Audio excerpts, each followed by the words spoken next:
할렐루야. 주님을 감사드립니다. 예수 그리스도 이름으로 하나님 말씀 증거하겠습니다. 먼저 하나님 말씀 요한계시록 16장 15절 말씀, 요한계시록 16장 15절 말씀 다 같이 읽겠습니다. 요한계시록 16장 15절 말씀 시작. 보라, 내가 도적같이 오리니 누구든지 깨어 자기 옷을 지켜 벌거벗고 다니지 아니하며 자기의 부끄러움을 보이지 아니하는 자가 복이 있도다. 아멘. 오늘 이 시간에는 누가 자기 옷을 지키는 자들인가 라는 말씀의 제목으로 같이 하나님 말씀 상고하고 은혜 나누도록 하겠습니다.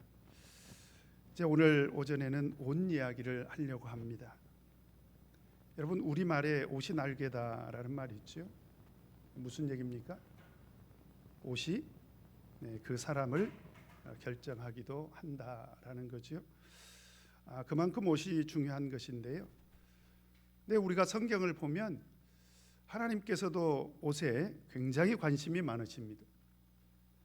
그래서 아담과 하와가 에덴 동산에서 이제 범죄했을 때 하나님께서는 그들을 이제 쫓아내시지 않습니까?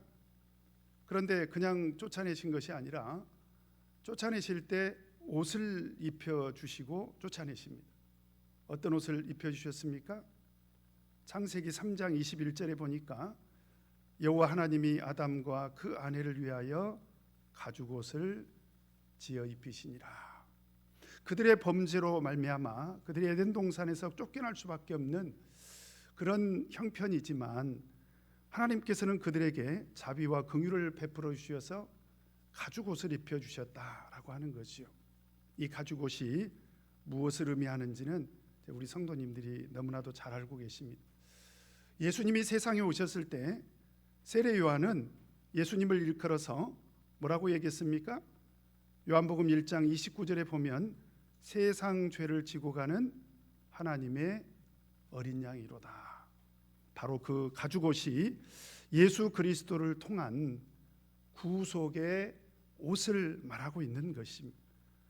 그래서 이 옷은 구속의 시대에 구원받을 성도들에게 하나님께서 입혀주시는 바로 의의 옷을 의미한다라고 하는 것을 이제 우리 성도님들이 너무나도 잘 알고 있습니다. 하나님께서 이스라엘 백성들을 애굽에서 이제 이끌어내셨지 않습니까?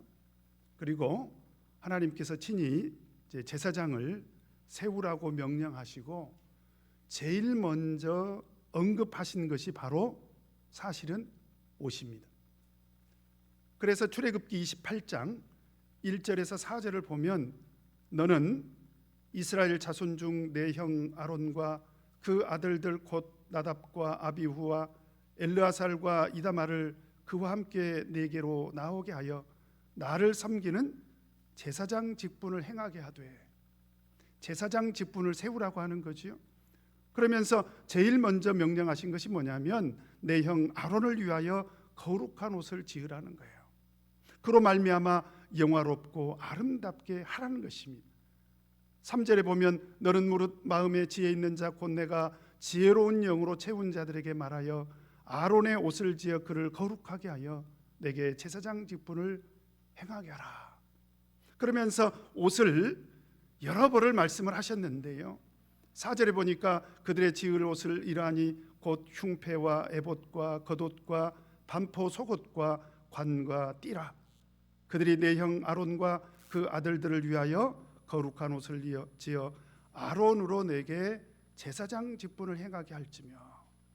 왜 하나님께서 제사장을 세우면서 제일 먼저 옷을 언급하셨을까요? 바로 영적으로 본다면 이 옷은 구속과 깊은 관계가 있다라고 하는 것입니다. 가죽 옷이나 또 제사장의 옷이나 다 구속과 관계가 있다. 우리가 지금 계시록을 계속 공부하고 있지 않습니까? 근데 계시록에서 구속 안에 있는 성도들을 일관되게 어떤 신분으로 일컫고 있습니까? 대표적으로 계시록 5장 10절에 보니까 저희로 우리 하나님 앞에서 나라와 무엇을 삼으셨다는 것입니까? 제사장을 삼으셨다. 제사장을 삼으셨다. 그래서 하나님의 구속 안에 있는 성도들은 영적으로 본다면 제사장 신분을 얻게 됐는데, 바로 하나님께서 제사장을 세우실 때 옷을 입히라고 한 것은 바로 이 옷이 구속과 깊은 관계가 있다라고 하는 것입니다. 근데 신약 시대 때도 다르지 않죠? 특히 예수님께서 비유 가운데 자주 옷이 등장했는데요, 누가복음 15장에 보면 탕자의 비유가 나오지 않습니까? 그런데 탕자가 회개하고 돌아왔을 때요, 아버지 집으로 돌아왔을 때 그 아버지가 제일 먼저 입혀주신 것이 뭐예요? 누가복음 15장 22절에 보니까 아버지는 종들에게 이르시되 무엇을? 제일 좋은 옷을 내어다가 입히라는 거예요. 여기서 역시 제일 좋은 옷은 하나님께서 우리에게 입혀주시는 의의 옷을 말하고 있는 것입니다. 그 다음에 또 마태복음 22장에 보면 혼인잔치 비유가 등장을 하거든요. 그런데 그 혼인잔치 비유 속에서 보면 어떤 말씀이 등장합니까? 11절에 보면 임금이 손을 보러 들어올새 거기서 예복을 입지 않은 한 사람을 보게 됩니다. 어떤 사람이 예복을 입지 않았어요. 그래서 임금이 12절에 보면 가로되 친구여 어찌하여 예복을 입지 않고 여기에 들어왔느냐. 그러니까 저가 유구무원입니다. 그러자 13절에 임금이 사환들에게 말하되 그 수족을 결박하여 바깥 어두움에 내어 던지라. 거기서 슬피 울며 이를 갈미 있으리라. 도대체 옷이 무엇이길래 옷 한 벌 입지 않았다고 내어 쫓을 수가 있습니까? 바로 이것은 하나님의 구속과 관계가 있다라고 하는 것을 예수님께서 비유로 말씀을 해주신 것입니다. 그래서 바울 사도는 우리 세례의 의미를 어떻게 설명했습니까? 갈라디아서 3장 27절에 보면 누구든지 그리스도 합하여 세례를 받은 자는 그리스도로 옷 입었느니라. 그래서 이와 같이 성경에는 옷에 관한 이야기가 많이 등장하는데요, 이것은 절대적으로 하나님의 구속과 관계가 있다라고 하는 것입니다. 자, 그런데 요한계시록 16장 15절로 다시 돌아왔어요. 오늘 예수님께서 뭐라고 경고를 하십니까? 15절 말씀 한 번 더 읽겠습니다. 시작.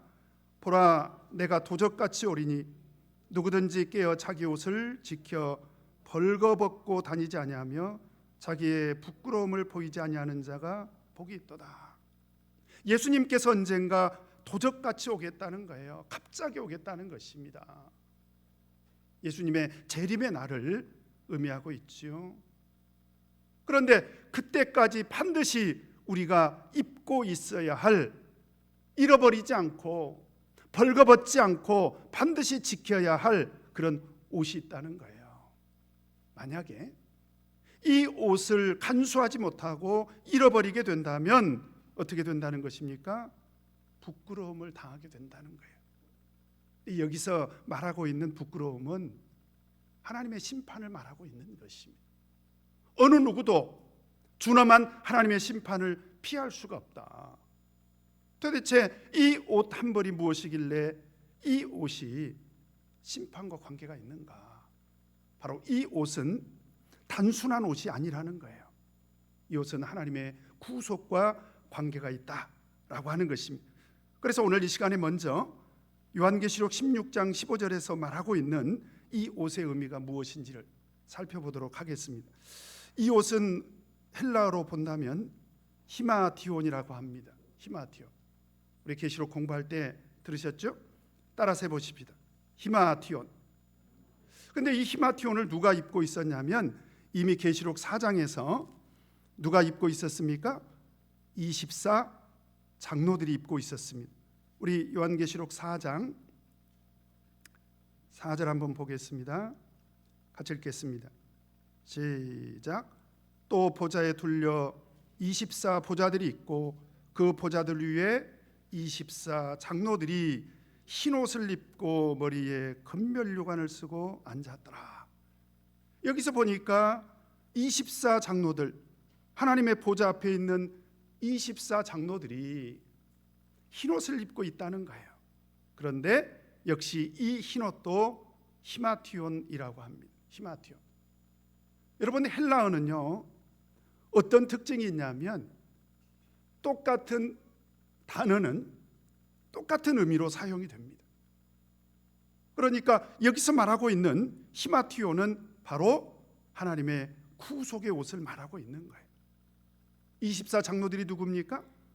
하나님의 구속 안에 있는 바로 그런 장로들을 말하지 않습니까? 그래서 영적으로 본다면 24장로들은 하나님의 구속 안에 있는 영적인 신분을 의미하고 있는 것입니다. 그래서 이 옷, 하나님께서 우리에게 하나님의 구속을 위해서 입혀주신 이 옷은 예수님 재림하시는 그날까지 반드시 지키고 있어야 된다. 이걸 잃어버리면 안 된다는 거예요.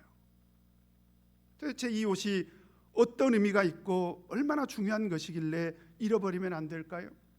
또 우리 계시록 3장을 보면 똑같은 옷이 등장을 하는데요. 우리 계시록 3장 4절 5절 보겠습니다. 계시록 3장 4절 5절 같이 읽겠습니다.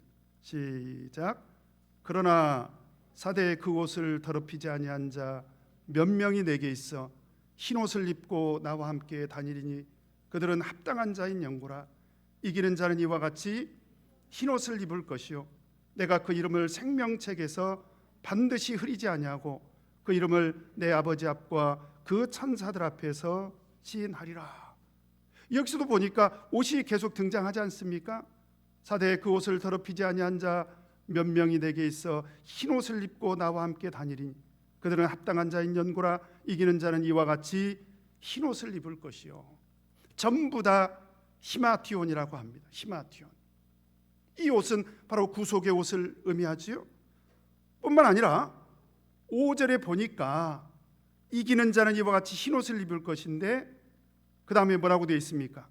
내가 그 이름을 생명책에서 반드시 흐리지 아니하고 그 이름을 내 아버지 앞과 그 천사들 앞에서 시인하리라. 이게 무슨 얘기입니까? 히마티온을 입고 있는 사람들은 무엇과 관계가 있다는 거예요? 바로 하나님의 생명책에 기록된 이름과 관계가 있다. 여러분, 우리 계시록 공부하면서 생명책의 이름이 기록되는 것이 얼마나 중요한 것인지를 다 배우셨습니다. 계시록 20장 15절에 보면 누구든지 생명책에 기록되지 못한 자는 어떻게 됩니까? 불못에 던지웁니다. 하나님께서요 이제 마지막 날에 심판하실 때 어떤 기준으로 심판하실 거냐, 생명책에 이름이 있는지를 보겠다는 거예요. 그런데 생명책에 이름이 없는 사람은 지옥에 던지우게 된다는 거예요. 불과 유황으로 타는 불못에 던지우게 된다라고 하는 것입니다. 그러나 계시록 21장 27절에 보면 무엇이든지 속된 것이나 가증한 일 또는 거짓말하는 자는 결코 그리로 들어오지 못하되 오직 누구만 어린 양의 생명책에 기록된 자들 뿐이라. 어떤 사람들이 하나님의 구속의 은혜를 입게 되는가? 어린 양의 생명책에 기록된 자들은 하나님의 구속의 은혜를 입게 된다라고 하는 것입니다. 그래서 일관되게 성경은요 구원받은 성도들을 일컬어서 뭐라고 얘기하고 있습니까? 빌립보서 4장 3절에 보니까 또 참으로 나와 멍에를 같이 앉아 네게 구하노니 복음에 나와 함께 힘쓰던 저 부녀들을 돕고 또한 클레멘도와 그 이외 나의 동역자들을 도우라. 그 이름들이 어디에 있느니라? 생명책에 있느니라. 구원받은 우리 성도들을 일컬어서 그 이름들이 생명책에 있는 그런 신분이다라고 하는 거지요. 그래서 여러분, 생명책에 이름이 기록되는 것이 정말 중요합니다. 누가복음 10장에 보면 예수님께서 70인의 제자를 파송하시지 않습니까? 근데 파송하실 때 귀신을 쫓아내는 이제 그런 권세를 주셨습니다. 여러분, 이 귀신을 쫓아내는 이 권세는요, 참 정말 신기한 하나님의 역사입니다. 뭐 오늘 시간에 귀신을 쫓아내는 그런 간증을 하려고 한다면 1시간도 부족해요. 목회하면서 저도 경험을 했습니다. 그러니 이 70인의 제자들이 실제로 예수님께서 귀신을 쫓아내는 권세를 주셔서 전도하러 나가가지고 귀신을 쫓아내는 그런 이적 기사를 행하면서 얼마나 흥분이 됐겠습니까?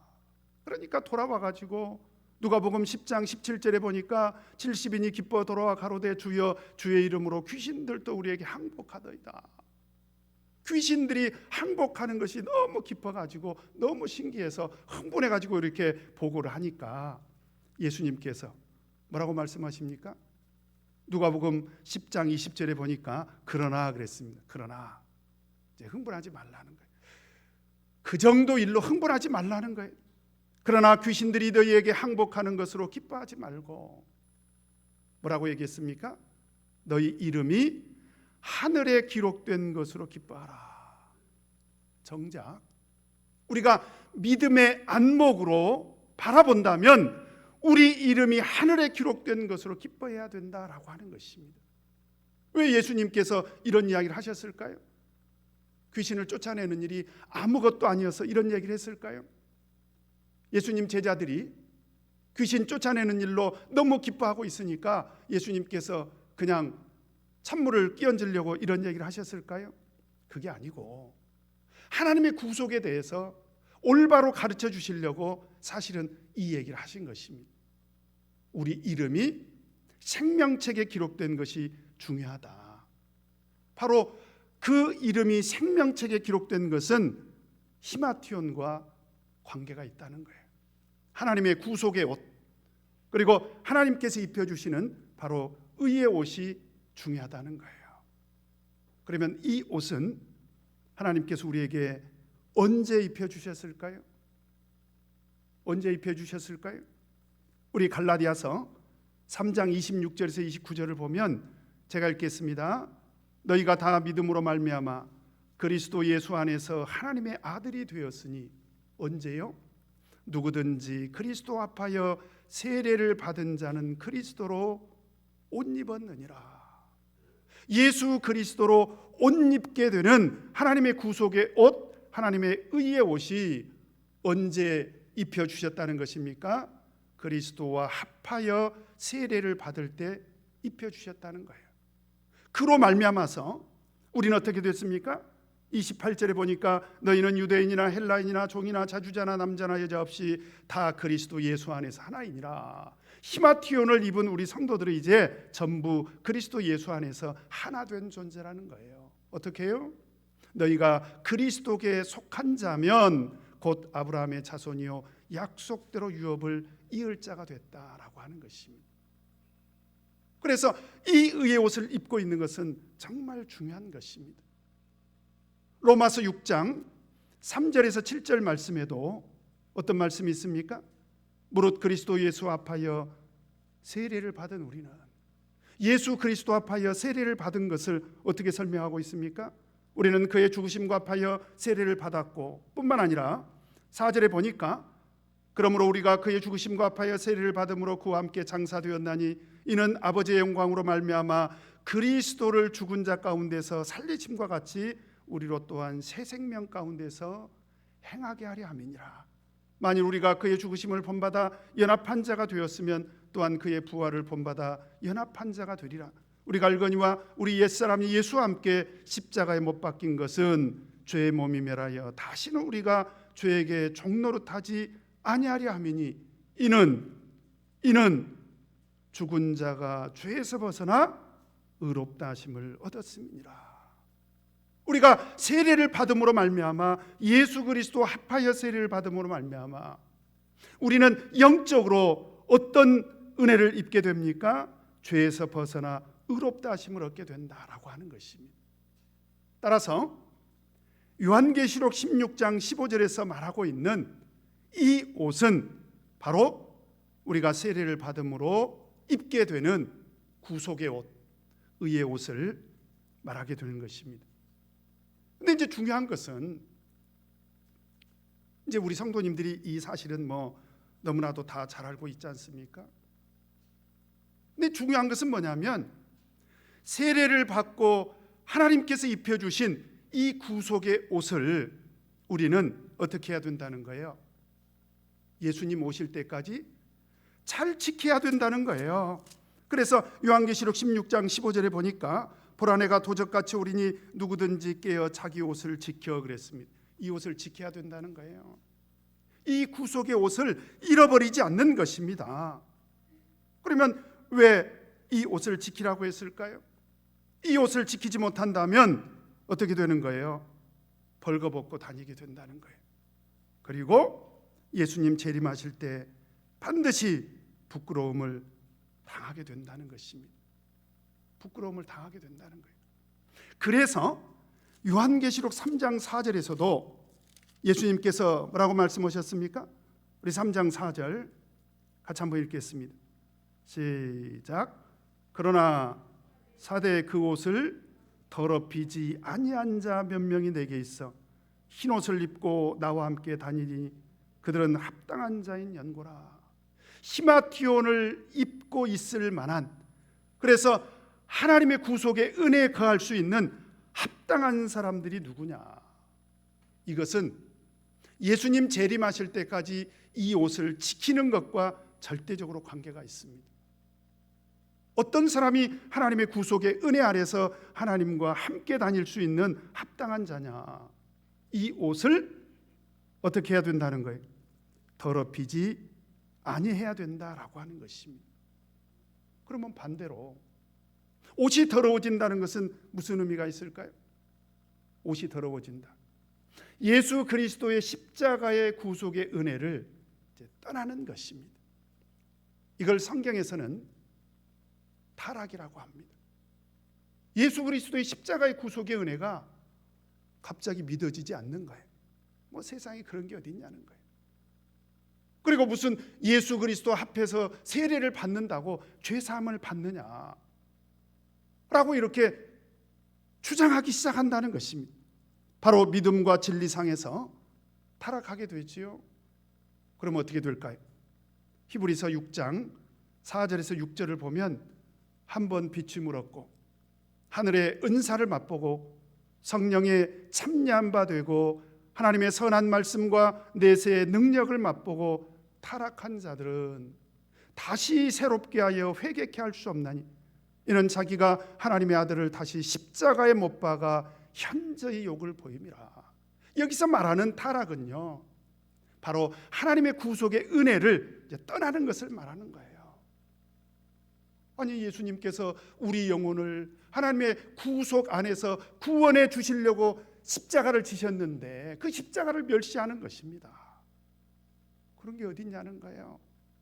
예수 그리스도 이름으로 세례를 받았음에도 불구하고 그 세례의 은혜를 부정하는 것입니다. 그래서 우리는 예수님 재림하실 때까지 반드시 이 옷을 지켜야 돼요. 그리고 이 옷이 절대로 더러워져서도 안 됩니다. 얼마 전에 참 애석한 것은 우리 TJC 공동체 안에도요, 이런 하나님의 구속의 은혜를 멸시하는 분이 있더라는 거예요. 어떻게 합니까? 사실은 스스로 참예수교회를 떠났습니다. 그날 그 회의에 제가 참석했거든요. 근데 그분이 오셔서 그런 얘기를 하더라고요. 자기는 예수 그리스도 이름으로 세례를 받았지만 예수 그리스도 이름으로 세례를 받은 것이 죄사함과 무슨 관계가 있는지 모르겠다는 거예요. 그러면서 뭐라고 얘기하냐면 자기를 쫓아내 달래요. 그 얘기하려고 왔다는 것입니다. 그 회의 때 와서. 여러분 생각해 보세요. 그것은 하나님께서 입혀주시는 그 구속의 옷을 벗어버리고 마는 것입니다. 사실은 그분뿐이겠습니까? 지금 수없이 많은 사람들이 참예수교회를 떠났지요. 그런데 그분들 중에 대다수가 바로 하나님의 구속의 은혜를 벗어버린 것입니다. 그래서 예수 그리스도의 은혜로 말미암아 우리가 받은 그 세례를 부정하고 죄사함의 은혜를 부정하게 된다면 사실은 이 옷을 잃어버리고 만 거지요. 여러분, 그래서 우리는 예수님 오시는 그날까지 이 옷을 꼭 지키셔야 됩니다. 혹여 혹여라도 아직 이 옷을 장만하지 않으신 분들이 있다면 꼭 장만하시기 바랍니다. 그랬더니 어떤 분들이 그래요. 목자님, 이 옷을 장만하려면 돈이 얼마가 있어야 되느냐고. 걱정하지 마세요. 돈은 안 듭니다. 디도서 3장 4절에서 5절을 보니까 우리 구주 하나님의 자비와 사람 사랑하심을 나타내실 때에 하나님께서 정말 감사하게도 우리를 구원하실 때 어떻게 구원하시기로 작정하셨느냐? 자비와 사랑으로 구원하시기로 작정을 하셨다는 거예요. 그런 하나님의 사랑과 자비가 어떻게 나타났습니까? 5절에 보니까 우리를 구원하시되 우리의 행한 바 의로운 행위로 말미암지 아니하고 오직 그의 긍휼하심을 조차 중생의 씻음과 성령의 새롭게 하심으로 하셨다는 거예요. 하나님께서 우리에게 입혀주시는 이 구속의 옷은 얼마라고요? 이제 공짜로 주셨다라고 하는 것입니다. 그런데 이것보다 더 중요한 사실이 있습니다. 하나님께서 우리에게 이 옷을 공짜로 입혀주시려고 예수님께서 십자가 위에서 피를 흘려주셨다는 사실을 절대로 잊어버리면 안 돼요. 사실은 그 사실을 기억하는 것이 옷이 더러워지지 않는 비결입니다. 그리고 예수님 오실 때까지 그 옷을 지킬 수 있는 비결이 되는 거예요. 그래서 사실은 가장 높은 수준의 신앙, 가장 성숙한 신앙의 기준은 뭐냐? 예수님 오실 때까지 예수님께서 나를 위해서 십자가 위에서 피 흘려주신 그 은혜를 잊어버리지 않는 것입니다. 왜 어떤 분들은 신앙생활하다가 아주 작은 그런 어려움으로, 작은 섭섭함으로, 그런 작은 어떤 육신적이고 경제적이고 이런 인간적인 그런 문제로 시험에 듭니까? 저는 이렇게 생각합니다.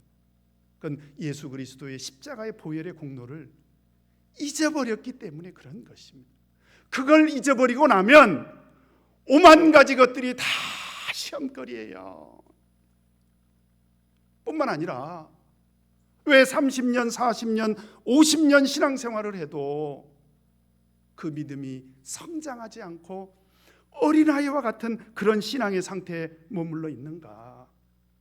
그것은 바로 예수 그리스도의 피 흘려주신 그 은혜를 망각해버렸기 때문에 그런 것입니다. 그래서 제가 최근에 자주 우리 성도님들에게 권면하지 않습니까? 우리 이 코로나19 시대에 얼마나 팍팍합니까? 여러분, 그런데요, 사실은 이 시기에 우리가 정말 자주 불러야 되는 그런 노래가 있습니다. 제가 지난 시간에 말씀드렸죠. 새 노래. 이 새 노래가 뭐라고 그랬어요? 구속의 노래입니다. 아까도 우리 네 분의 우리 성도님들께서 찬양을 할 때 저는 이런 코로나 가운데서도 우리가 하나님을 찬양한다면 이 찬양이야말로 새 노래요, 저는 구속의 노래라고 이렇게 믿어집니다. 여러분, 그래서 우리가 기도할 때도 절대로 잊지 말 것은 하나님의 구속의 은혜를 잊지 말아야 돼요. 제가 참 부족하지만 우리 성도님들에게 그런 얘기 했죠. 저는 기도할 때 제일 먼저 드리는 기도가 뭐냐? 천지 만물을 창조하신 전능하신 하나님께 영광을 돌리고 나를 위해서 십자가에 달리신 예수 그리스도의 구속의 은혜에 감사하는 그런 시간을 저는 좀 오래 갖습니다. 그러면요, 힘이 나요. 천지 만물을 지으신 그 하나님의 영광이 얼마나 위대합니까? 그리고 우리를 위해서 십자가를 지신 그 예수 그리스도의 은혜와 사랑이 얼마나 감사하냐 이 말이에요. 그래서 사실은 제가 목회를 하지 않는다고 한다면 저 개인적으로는 이거 말고 더 드릴 기도 제목이 있을까, 저는 그런 생각이 들어요. 다만 제가 목회를 하고 있기 때문에 우리 성도님들을 위해서도 기도하고 교회의 어려운 문제들을 위해서도 기도하고 총회를 위해서도 기도하고 연합총회를 위해서도 기도하지요. 사실은 제 개인적으로만 생각한다면 천지 만물을 창조하신 그 창조주 하나님께 영광을 돌리고요, 나를 위해서 십자가를 지신 예수 그리스도의 십자가의 은혜만을 찬양해도 사실은 기도 시간이 저는 아깝지가 않아요. 그렇게 우리가 기도할 때 우리 신앙이 더 성숙해지고 예수님 재림하실 때까지 우리가 이 옷을 꼭 지킬 수 있게 되는 것입니다. 오나옵기는 이 코로나 시기에 우리 성도님들 꼭 이 옷을 더럽히지 않고 예수님 재림하시는 그날까지 꼭 지킬 수 있게 되기를 간절히 바랍니다. 자, 그런데 이렇게 안식일에 코로나 가운데서도 이제 열심히 교회를 오셨기 때문에 제가 1+2로 뭐라고요? 1+1도 아니고 1+2로 옷을 2벌을 더 장만을 해드리겠습니다. 그래서 오늘 이 시간에는 특별히 옷 얘기를 계속 해보려고 하는데요. 이제 우리가 계시록을 보면 이 계시록 안에서 옷이 계속 등장을 합니다. 다시 한번 말씀드리지만 이 옷들이 전부 하나님의 구속과 관계가 있더라는 거예요. 자, 우리 계시록 7장 9절을 보면 또 옷 입은 사람들이 등장을 하죠. 자, 우리 계시록 7장 9절 같이 읽겠습니다. 시작. 이 일 후에 내가 보니 각 나라와 족속과 백성과 방언에서 아무라도 능히 셀 수 없는 큰 무리가 흰옷을 입고 손에 종려가지를 들고 보좌 앞과 어린 양 앞에 서서, 여기서 보니까 흰옷 입은 무리들이 등장하는데 이 사람들이 어떤 노래를 부릅니까? 10절에 보니까 큰 소리로 외쳐가로되 구원하심이 보좌에 앉으신 우리 하나님과 어린 양에게 있도다. 구원의 노래를 부르고 있어요. 그렇다면 이 사람들도 바로 하나님의 구속 안에 있는 사람이다 라고 하는 것을 알 수가 있습니다. 그러면 이 흰옷 입은 사람들의 정체가 뭘까? 사실은 이 사람들은 계시록 6장 17절과 관계가 있습니다. 계시록 6장 17절에 보면 그들의 진노의 큰 날이 이르렀으니 누가 능히 서리요 하더라 그랬지 않습니까? 하나님의 진노의 큰 날이 반드시 다가오게 되는데 하나님의 진노의 큰 날에 누가 능히 설 것인가? 그래서 7장 1절에서 8절까지는 14만 4천인을 설명을 했어요. 그 부분에 대해서는 제가 여러 시간에 걸쳐서 말씀을 드렸습니다. 말세에 하나님의 구속 안에 들어갈 그 사람들의 전체 수를 말한다 제가 말씀드렸습니다. 이 14만 4천인은 완전 수죠. 그래서 제가 지난 시간에 말씀드렸습니다. 계시록 14장 1절에서 5절까지 이 14만 4천인은 땅에서 구속함을 얻은 그런 자들을 말하는 것이죠. 그런데 9절부터 보면 이 일 후에 내가 보니 각 나라와 족속과 백성과 방언에서 아무라도 능히 셀 수 없는 큰 무리가 나와요. 근데 이 사람들도 지금 흰옷을 입고 등장을 합니다. 이 사람들이 등장을 하니까 궁금하지요. 궁금해하는 요한의 마음을 알았는지 장로님이 질문을 합니다. 13절에 보니까 같이 한번 읽겠습니다. 시작. 장로 중에 하나가 응답하여 내게 이르되 이 흰옷 입은 자들이 누구며 또 어디서 왔느냐? 이 흰옷 입은 자들이 누군지 아냐? 사실은 장로님은 알고 있으면서 요한 사도에게 질문한 거죠. 왜 질문했습니까? 제대로 알아야 된다는 거예요. 이 흰옷 입은 자들의 정체를 제대로 알아야 된다. 그래서 요한 사도가 내가 가로되 14절에 보니까 내가 가로되 내 주여 당신이 알리이다. 저는 잘 모르겠는데요. 장로님 알려주세요. 그랬더니 장로님이 알려주시죠. 14절 같이 한번 읽겠습니다. 시작. 내가 가로되 내 주여 당신이 알리이다 하니 그가 나더러 이르되 이는 큰 환난에서 나오는 자들인데 어린 양의 피에 그 옷을 씻어 희게 하였느니라. 이 사람들의 정체는 어떤 사람들인가? 이는 큰 환난에서 나오는 자들이라는 거예요. 이 흰옷 입은 자들의 특징이 뭐냐? 큰 환난에서 나오는 자들이다. 그래서 제가 14만 4천인 설명할 때 이미 말씀드렸습니다. 이 사람들은 14만 4천인과 무관한 사람들이 아니라 14만 4천인은 말세에 하나님의 구속 안에 들어갈 전체 수를 말하는 거고, 그 14만 4천인 안에서 이 시기에 등장하는 사람들인데, 그러면 이 시기가 언제냐? 그러려면 이 흰옷이 헬라어로 무엇인지를 알아야 돼요. 지금 계시록 7장 9절부터 흰옷이 등장하지 않습니까? 13절에도 흰옷이 등장하죠. 14절에서도 옷이 등장합니다. 전부 헬라어로 이것은 스톨레입니다. 따라서 해보십시다. 스톨레. 제가 말씀드렸죠. 계시록 안에서 사용된 헬라어는 같은 단어들끼리 같은 의미로만 사용이 됩니다. 역시 이 흰옷도요, 하나님의 구속과 관계가 있는데 다만 그 속성이 좀 달라요. 자, 이 옷이 언제 처음 등장했는지를 알면 그 의미를 우리가 알 수가 있습니다. 우리 요한계시록 6장 9절에 보면, 자, 6장 9절에 보면 몇째 인을 떼시게 됩니까? 다섯째 인. 그러면 첫째 인, 둘째 인, 셋째 인, 넷째 인 뗐고 이제 다섯째 인을 뗄 때 어떤 일이 일어납니까? 11절 같이 읽겠습니다. 시작. 각각 저희에게 흰 두루마기를 주시며 가라사대 아직 잠시 동안 쉬되 저희 동무 종들과 형제들도 자기처럼 죽임을 받아 그 수가 차기까지 하라 하시더라. 제가 다섯째 인 설명할 때 말씀드렸습니다.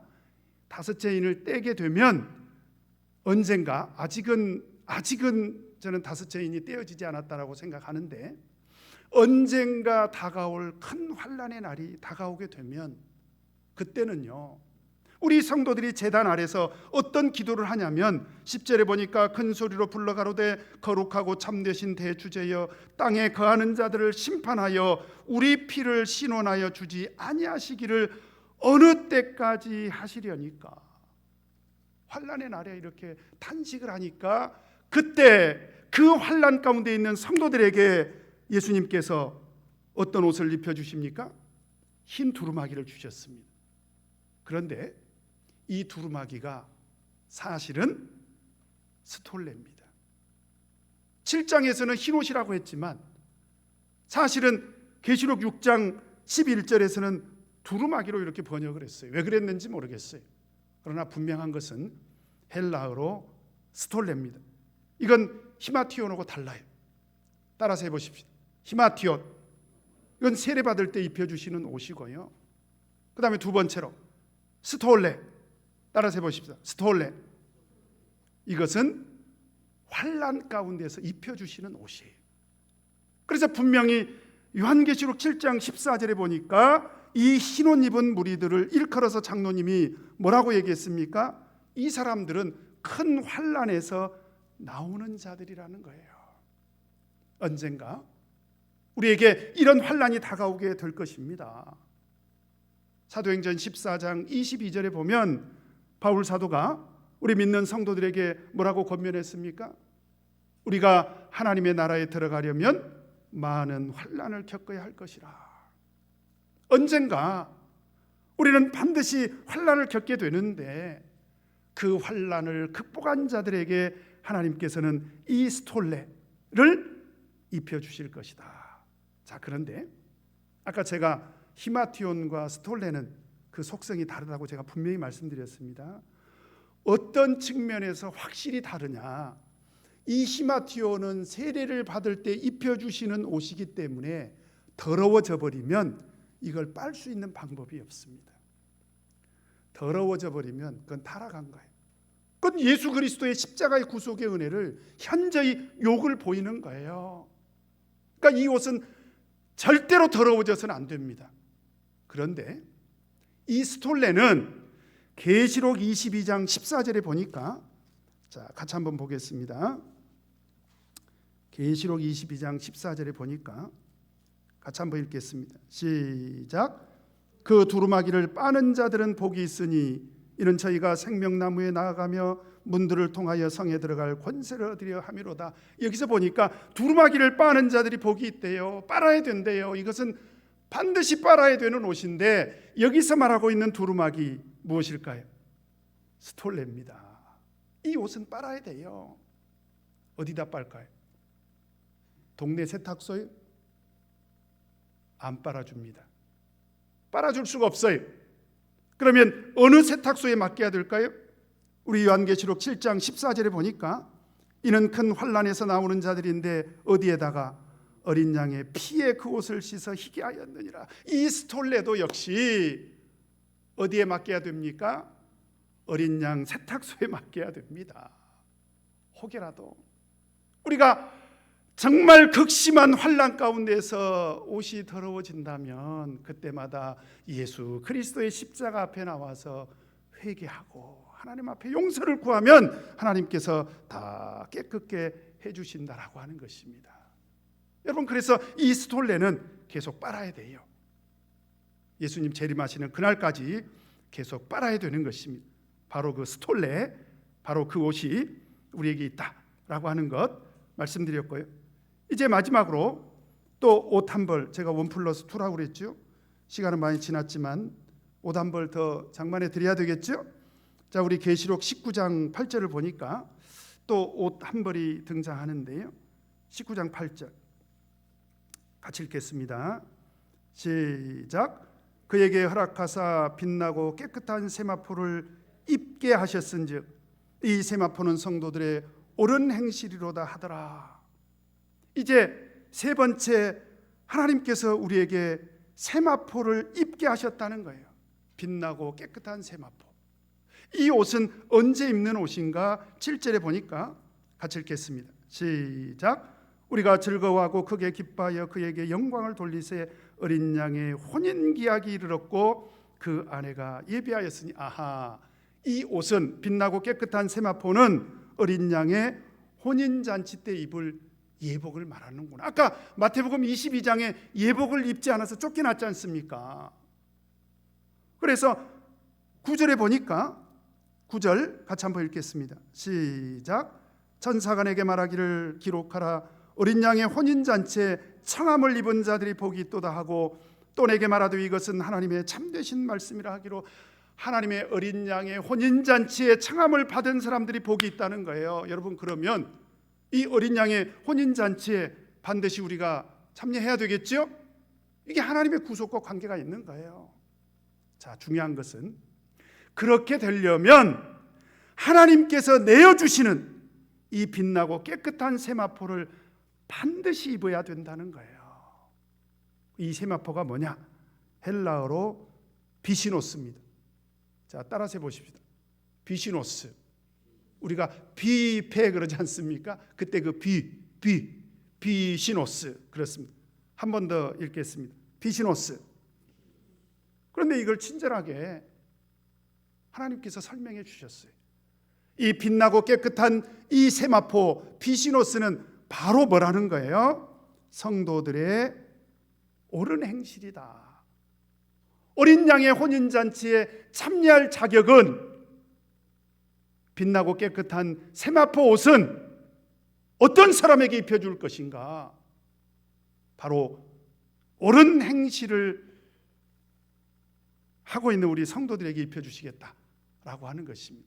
이 얘기 나오면 어떤 분들은 기다렸다는 듯이 이런 얘기를 합니다. 아니 목사님, 아니 행위로 구원받는 게 아니라며요. 맞아요. 우리 성경을 보면 에베소서 2장 8절 9절을 보면 너희가 그 은혜를 인하여 믿음으로 말미암아 구원을 얻었나니 이것이 너희에게서 난 것이 아니요 하나님의 선물이라. 행위에서 난 것이 아니니 이는 누구든지 자랑치 못하게 합니다. 틀림없습니다. 아까 우리 디도서 3장 4절도 하나님께서 우리 사람을 사랑하시고 자비를 베풀어 주실 때 어떻게 하셨습니까? 우리를 구원하시되 우리의 의로운 행위로 말미암지 않고 그랬지 않습니까? 우리 행위로 구원하시는 것 아닌 것 틀림없습니다. 그런데 그 왜 행위를 보지 않고 하나님께서 은혜로 값없이 우리 믿음을 보시고 구원해 주셨을까요? 그 목적이 어디에 있을까요? 에베소서 2장 10절에 보니까 우리는 그의 만드신 바라. 이렇게 하나님의 은혜로 말미암아 믿음으로 구원받은 성도들을 하나님의 만드신 자라고 이렇게 기록하고 있습니다. 왜 만드셨을까요? 이는 그리스도 예수 안에서 선한 일을 위하여 지으심을 받은 자니. 하나님께서 우리를 구속하실 때 분명한 그런 목적이 있었다는 거예요. 이 일은 전에 예비하사 우리로 그 가운데서 행하게 하려 하심이니라. 하나님께서 우리를 은혜 가운데서 물과 성령으로 거듭나게 하신 그 분명한 목적이 뭐냐? 하나님의 선한 일을 위하여 지으심을 받은 그런 목적이 있었기 때문에 어린 양의 혼인잔치에 옳은 행실을 한 사람에게만 세마포를 입혀주시는 것, 빛나고 깨끗한 비신 옷을 입혀주시는 것 당연한 거 아니겠습니까? 또 디도서 3장 8절에도 보니까 하나님께서 우리를 은혜로 구원해 주신 그 목적에 대해서 뭐라고 설명하고 있습니까? 이 말이 미쁘도다 원컨대 내가 이 여러 것에 대하여 굳세게 말하라. 이는 하나님을 믿는 자들로 하여금 조심하여 선한 일을 힘쓰게 하려 함이라. 이것은 아름다우며 사람들에게 유익하니라. 하나님께서 우리를 하나님의 구속의 은혜로 구속하신 그 목적이 어디에 있는가? 조심하여 선한 일을 행하도록 하려고 하나님께서 우리를 구속해 주셨다는 거예요. 그러므로 이제 결론은 자명합니다. 우리 어떻게 살아야 됩니까? 하나님의 구속의 은혜에 합당한 삶을 살아야 돼요. 만약에 이건 가정입니다. 그렇다면 우리가 행함이 따르지 않는 그런 믿음 생활을 한다면 어떻게 될까요? 구원 받을까요? 못 받을까요? 구원 못 받습니다. 왜 그래요? 야고보 사도가 뭐라고 얘기했습니까? 야고보서 2장 17절에 보니까 이와 같이 행함이 없는 믿음은 뭐라고 그랬어요? 그 자체가 죽은 것이라. 그건 죽은 믿음이에요. 행함이 따르지 않는다면 그건 죽은 믿음이지요. 우리가 살아있는 믿음을 소유했다면 행함은 따라오게 되는 것입니다. 그래서 저는 이렇게 생각해요. 우리가 이제 손이 있는데, 잘 보세요. 우리가 손이 있는데 손바닥이 있고 손등이 있지 않습니까? 제가 지금 손을 움직이면 손바닥만 움직입니까? 손등도 따라옵니까? 따라오지요. 그런데 우리가 주님 앞에 나갈 때 어떻게 나가요? 전부여 의지없어서 손 들고 옵니다. 근데 이때 저는 어떻게 생각하냐면 손 들 때 앞에 있는 것이 저는 믿음이다. 믿음이 앞에 나가. 왜? 행위는 부끄러워, 부족해. 행위를 앞세울 수가 없어. 그러나 믿음이 있는 사람은 행위가 따라오게 돼 있습니다. 만약에 믿음은 있노라 하면서 행함이 없다면 그건 죽은 믿음이지요. 그래서 어린 양의 혼인잔치에 참석할 자격이 있는 사람은 바로 옳은 행실이 준비되어 있어야 된다. 여러분, 바로 그날에 어린 양의 혼인잔치 때 예수님께서 비신옷을 우리에게 빛나고 깨끗한 세마포로 입혀주신다라고 하는 사실입니다. 우리가 예수님을 믿고 살아가는 동안에요, 이 옳은 행실이 저는 굉장히 중요하다고 생각을 해요. 한번 생각해 보시기 바랍니다. 안 믿는 세상 사람과 믿는 우리 성도들이 차이가 어디 있습니까? 마태복음 5장 16절에 보면 예수님께서 뭐라고 말씀하셨어요? 이같이 너희 빛을 사람 앞에 비추게 하여 저희로 너희 착한 행실을 보고 하늘에 계신 너희 아버지께 영광을 돌리게 하라 라고 말씀을 했지 않습니까? 반드시 우리 믿는 성도들에게는 착한 행실이 있어야 된다라고 하는 것입니다. 그래서 계시록 안에서 등장하는 이 옷 세 벌에는 바로 이 세 가지 의미가 있습니다. 첫 번째로 어떤 옷을 제가 말씀드렸습니까? 히마티옷. 이것은 의의 옷입니다. 세례를 받을 때, 이거 예수님 오실 때까지 더러워지지 않고 이거 잃어버리지 않고 잘 간수하셔야 돼요. 그 다음에 두 번째, 스톨레입니다. 환난의 날에 입혀주시는 것. 이 옷은 혹시 더러워진다면 어떻게 해야 된다고요?